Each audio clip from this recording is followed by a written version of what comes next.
이 시간에 읽은 말씀을 가지고 자신의 연약함을 인정하라, 이런 제목으로 말씀의 은혜를 나누길 원합니다. 이 세상에 완벽한 사람은 아무도 없죠. 완벽한 분이 있다면 그분은 오직 한 분, 예수 그리스도밖에 없는 줄로 믿습니다. 우리는 전부 다 연약한 피조물들이기 때문에 다 약점이 있어요. 그렇죠? 부족한 면들이 있습니다. 그래서 성경을 보면 하나님이 인간을 만드실 때도요, 아담과 하와를 만드셨다 그랬어요. 우리 창세기로 한번 가서 보죠. 잘 아는 말씀이지만 창세기 1장으로 한번 가봅니다. 자, 성경에 나타난 인간 창조의 원리가 무엇인가 보면 알 수 있는데요. 창세기 1장 26절로 가서 보시면, 26절 제가 읽습니다. 하나님이 이르시되 우리의 형상을 따라 우리의 모양대로 우리가 사람을 만들고. 자, 사람을 만드는데 여기 사람은 단수인데 그 뒤에 보면 그들이라고 되어 있습니다. 그렇죠? 그들로 바다의 물고기와 하늘의 새와 가축과 온 땅에 기는 모든 것을 다스리게 하자 하시고, 27절 보니까 자, 하나님이 자기 형상 곧 하나님의 형상대로 사람을 창조하셨는데 남자와 여자로 창조하셨다 그랬어요. 그러니까 하나님이 사람을 만드실 때 하나가 아니라 둘을 만드신 거죠. 그리고 그 둘이 하나가 되게 만드신 거예요. 서로가 서로에게 돕는 배필이 되게 함으로써 서로 연합해감을 통해서 이 땅에 부여한, 인간에게 부여해 주신 이 땅을 다스리는 그 문화 명령을 감당할 수 있도록 하셨는데, 그 원리는 뭐냐면 연합이에요. 연합. 그렇죠? 나 혼자는 부족한 것입니다. 연약한 것입니다. 그래서 하나님은 우리를 공동체 안에 두셨고, 인간에게는 공동체가 필요한 거예요. 인간이 인간 되려면 가정이 있어야 되고요, 공동체가 있어야 돼요. 바꿔서 말하면 이 말은 사람은 혼자 설 수 없다는 것입니다. 우리는 공동체 안에서 서로가 있어야, 서로에게 잇대어 있어야 우리가 완전한 하나를 이루어갈 수 있고, 거기서 이제 하나님의 창조의 목적과 경륜이 이루어질 수 있다는 것이죠. 이거 우리가 기억하는 게 중요해요. 근데도 우린 자꾸 어떻게 합니까? 자꾸 혼자 서려고 하죠. 그죠? 혼자 서려고 하고, 독불장군이 되려고 하고, 내가 완전한 사람인 것처럼 말하고, 내가 그런 사람인 것처럼 행동하고, 자, 그러다 보니까 어떻게 되냐면 자꾸 외식하는 사람이 되는 거예요. 그렇죠? 다른 사람한테 완벽하게 보여야 되니까 자꾸 자기 약점은 감춰야 되죠. 또 누가 부족함을 말하면 또 그거 인정하지 않고 막 이 교만한 사람이 되는 것입니다. 그리고 무엇보다도 진실하지 못한 사람이 돼. 자꾸 거짓의 사람이 돼가는 것이죠. 그러다 보니까 이렇게 살면 항상 마음이 불안합니다. 완전한 척 해야 되니까 초조합니다. 마음이 편할 날이 없습니다. 불행한 사람이죠. 그리고 이런 사람은요, 하나님 앞에 쓰임받기도 사실은 어려워요. 자, 하나님은 어떤 사람을 쓰실까요? 내가 누구인가를 아는 사람입니다. 그 창조 원리가, 인간이 누구인가가 이 창조 기사 속에 드러나 있다는 것이죠. 그러므로 이 말씀대로 사람은 혼자 사는 존재가 아니구나, 자기의 연약함과 부족함을 늘 인정하고 겸손하게 서로의 도움을 구하고 이렇게 연합함으로 나아갈 수 있는 사람, 이거 어떻게 보면 진실이죠. 진실. 자, 이런 사람을 하나님은 기뻐하시고 사랑하시고 그 사람을 통해서 주님의 일을 이루신다라는 거예요. 윌리엄 캐리라는 그 위대한 그 인도에서 사역했던 선교사님이 있습니다. 그런데 이 선교사님은요, 신학대학원을 나오지도 않았어요. 보통 이제 신학대학원을 나오고 목회를 하다가 이제 선교사로 파송되는 게 보통인데, 자, 이분은 그런 과정을 겪으신 게 아니고요, 구두 수송공으로 일하셨어요. 구두 수송공으로 일하다가, 어제도 말씀드렸지만 그 자리에서, 심겨진 자리에서 정말 최선을 다하고, 그죠? 그것에도 말씀대로 살려고 애쓰다가 은혜를 받았어요. 그렇죠? 그러다가 하늘이 열려가지고 은혜를 받아가지고 그래서 이제 선교사로 부름을 받았는데, 자, 그렇게 그분이 이제 부름을 받았을 때 주변에서 비아냥거리는 분들이 있었어요. 그분의 과거 직업을 아는 분들이, 야, 저 사람은, 윌리엄 캐리는 저 구두 만들던 사람 아니냐? 근데 저런 사람이 어떻게 여기 와서 선교사가 됐어? 이러면서 겉모양을 보고 업신여기고 악평을 하는 사람들이 있었어요. 자, 그때 윌리엄 캐리가 어떻게 반응했을까요? 그분의 이제 자서전이나 그 책들을 읽어보면요, 자, 그런 경우를 당했을 때 그분은 자기를 모욕하는 사람들을 향해서 한 번도 얼굴을 붉히거나 기분 나빠한 적이 없다는 거예요. 왜냐면 사실이니까. 그래서 본인이 이렇게 말했대. 그런 이야기를 들으면 맞습니다. 근데 선생님, 저는 구두를 만들지는 못하고요, 구두를 수선했던 사람인데요, 이렇게 말했다는 거예요. 그렇죠? 그러니까 자기 있는 모습 그대로를 감추지 않고, 그는 자신의 부족함을 알았기 때문에, 아니 나 같은 사람이 어떻게 하나님 앞에 쓰임 받을 수 있지? 자, 이렇게 늘 은혜를 의지하고 그 은혜 안에 있었기 때문에, 그 겸손함 때문에 하나님은 그를 더 기뻐하셨고 그를 위대한 복음 전도의 도구로 사용할 수 있었다는 것입니다. 저는 오늘 우리에게도 이 모습이 있어야 된다고 생각이 돼요. 하나님은 어떤 사람을 쓰시는가? 겸손한 사람이에요. 겸손한 사람을 좋아하시고 겸손한 사람을 기뻐하시고 그런 사람을 쓰신다는 것입니다. 자, 성경에 그런 구절이 많은데요, 제가 몇 군데 읽어볼게요. 잠언 16장 5절입니다. 주님께서는 마음이 거만한 모든 사람을 역겨워하신대요. 그들은 틀림없이 벌을 받습니다. 사람이 어질고 진실하게 살면 죄를 용서받고 주님을 경외하면 재앙을 피하게 됩니다. 그랬어요. 에베소서 4장 6절에 보면 하나님께서는 교만한 자들을 물리치시고 겸손한 사람에게 은혜를 주십니다. 잘 아는 말씀이죠. 베드로전서 5장 5절에도 비슷한 말씀이 있어요. 젊은이 여러분, 젊은 분들에게 말하는 거예요. 이와 같이 여러분도 나이가 많은 이들에게 복종하십시오. 오전에 했던 말이죠. 질서 안에서 순종하고 복종하라는 거예요. 모두가 서로 겸손의 옷을 입으십시오. 하나님께서는 교만한 자를 물리치시고 겸손한 사람에게 은혜를 베푸십니다. 그러므로 여러분은 하나님의 능력의 손 아래에서 자기를 낮추십시오. 때가 되면 하나님께서 여러분을 높이실 것입니다. 그래서 겸손이 중요합니다. 어거스틴에게 제자들이 찾아가가지고요, 우리 제자들에게 우리 예수 믿는 사람들에게 가장 중요한 항목이 뭘까요? 그랬더니 어거스틴이 그랬잖아요. 첫째가 겸손이고 둘째도 겸손이고 셋째도 겸손이다. 겸손이 중요해요.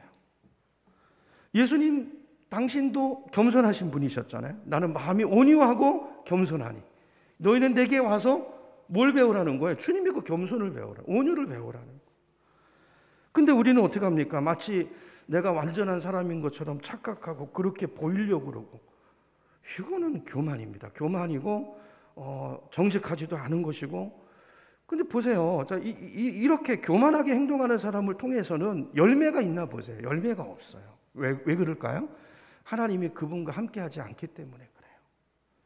내가 할 수 있을 것 같지만 열매가 없어요. 안 나타나요. 자, 오늘 이제 이 자리에 계신 분들 다 대부분 사역자들이신데요. 자, 우리 중에 혹시 자신에 대해서 그렇게 생각하시는 분이 있나요? 나는 너무 부족하고 약점도 많은 사람이어서 내가 어떻게 하나님 앞에 쓰일 수 있겠어? 그렇게 생각하는 분들이 있다면 잘못된 생각이죠. 왜냐하면 오늘 아까 말씀이에요. 첫 번째는 두 가지 이유인데, 첫 번째는 약점 없고 허물 없는 사람 아무도 없기 때문이고요. 두 번째는 하나님이 그런 사람을 좋아하지도 않으세요. 그거는 내가 쓰임받지 못할 제목이 아니고 쓰임 받을 수 있는 제목이라는 걸 기억하시기 바랍니다. 하나님은 진실한 사람을 찾으세요. 자기의 연약함을 알고 그래서 주님을 의지할 수밖에 없는 그 겸비한 사람을 찾으시고 그 사람에게 은혜를 주시고 그 사람에게 능력을 부으셔서 그 사람을 주님의 뜻대로 사용하기를 기뻐하시는 것입니다. 그래서 하나님은 겸손한 자에게 은혜를 주신다고 말씀하는데, 자, 여기 겸손한 자에게 은혜를 주신다. 여러분, 겸손이 뭐죠? 여러분, 겸손한 자에게 은혜를 주시는데 겸손이 뭡니까? 어떤 것이 겸손인가요? 자기를 낮추는 건가요? 아닙니다. 자기를 낮추는 게 아니고, 겸손은 자기 있는 모습 그대로를 보고 하나님의 눈으로 자기를 그대로 보고 그런 자기를 인정하는 게 겸손이에요.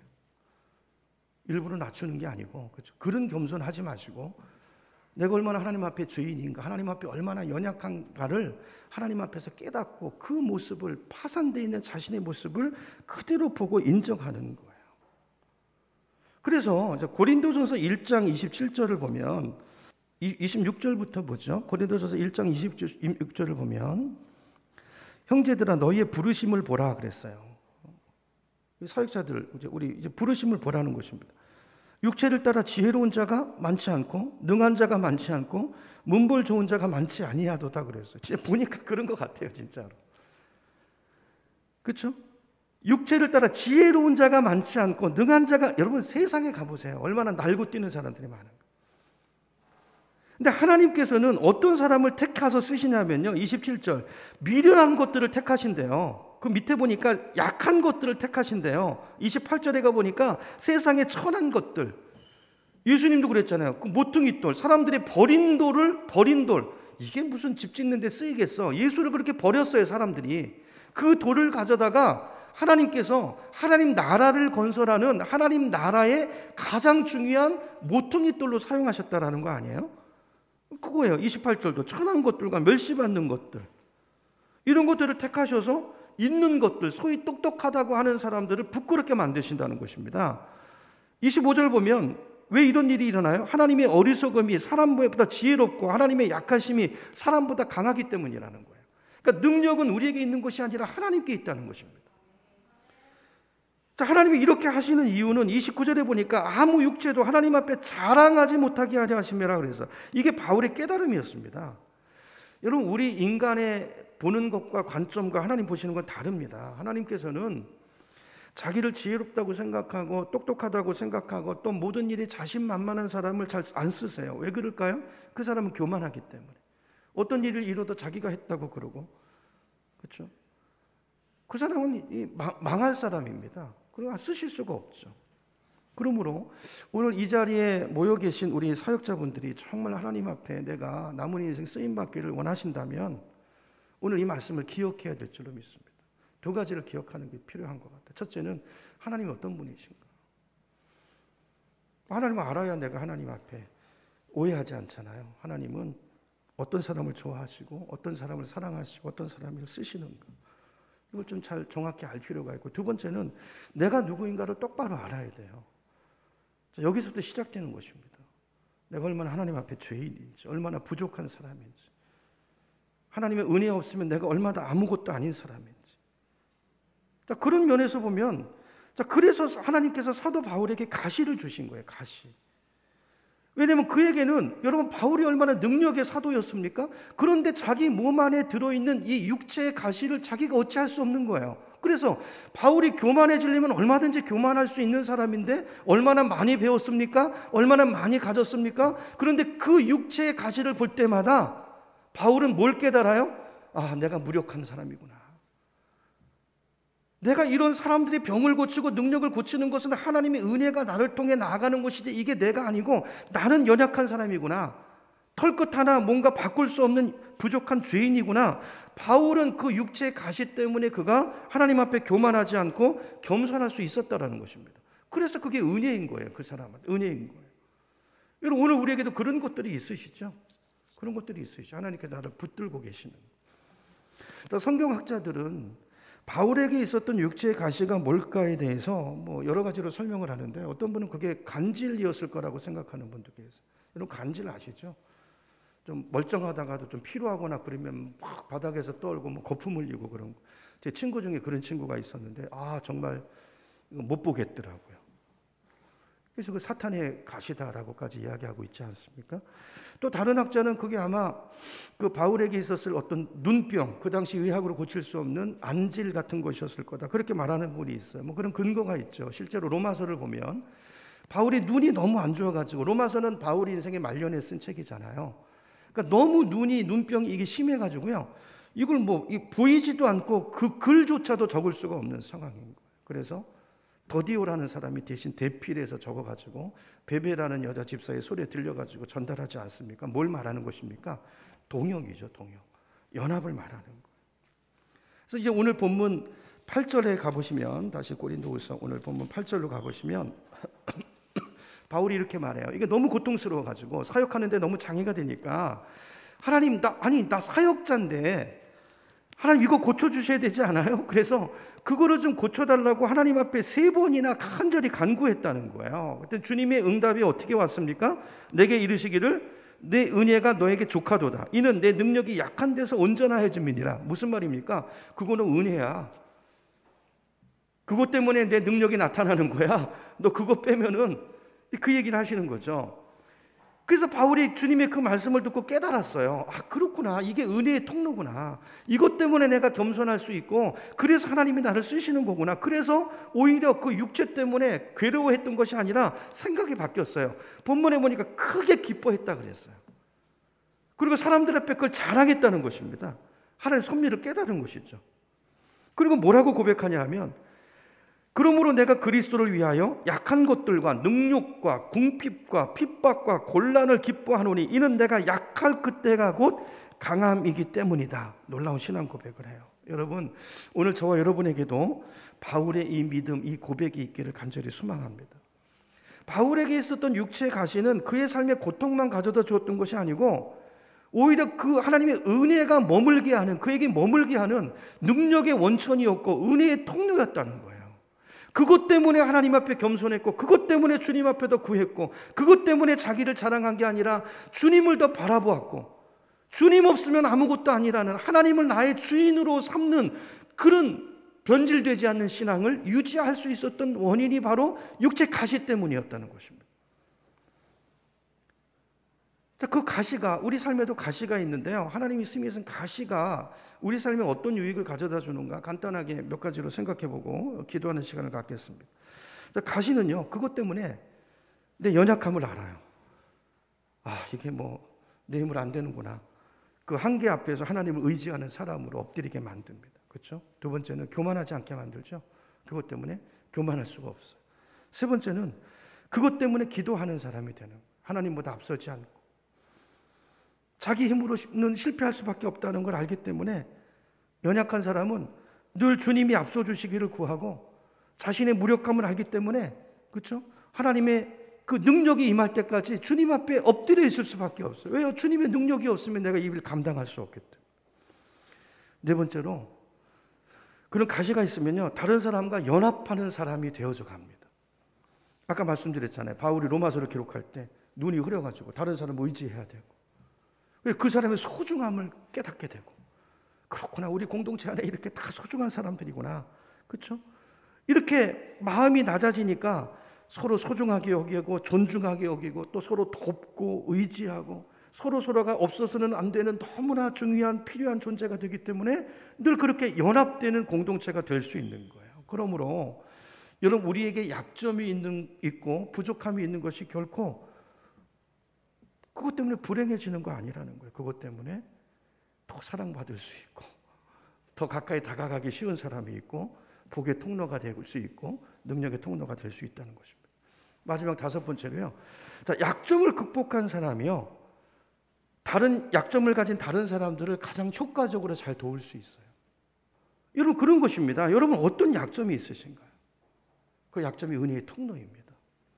그것을 통해서 주님은 나와 같은 그 문제를 가진 사람을 만지게 하시고 치료하게 하시고 그 사람에게 복음의 통로가 되도록 때로는 그런 가시를 주신다는 사실을 기억하고, 우리 속에 있는 그 약점을 약점으로만 보는 게 아니라 약한 그것이 오히려 주님 손에 붙들리면 강점이 돼서 쓰일 수 있다는 걸 기억하시고 주님 앞에 그 관점으로 엎드리시고, 중요한 것은 회복되는 것이고 내가 치료받는 것입니다.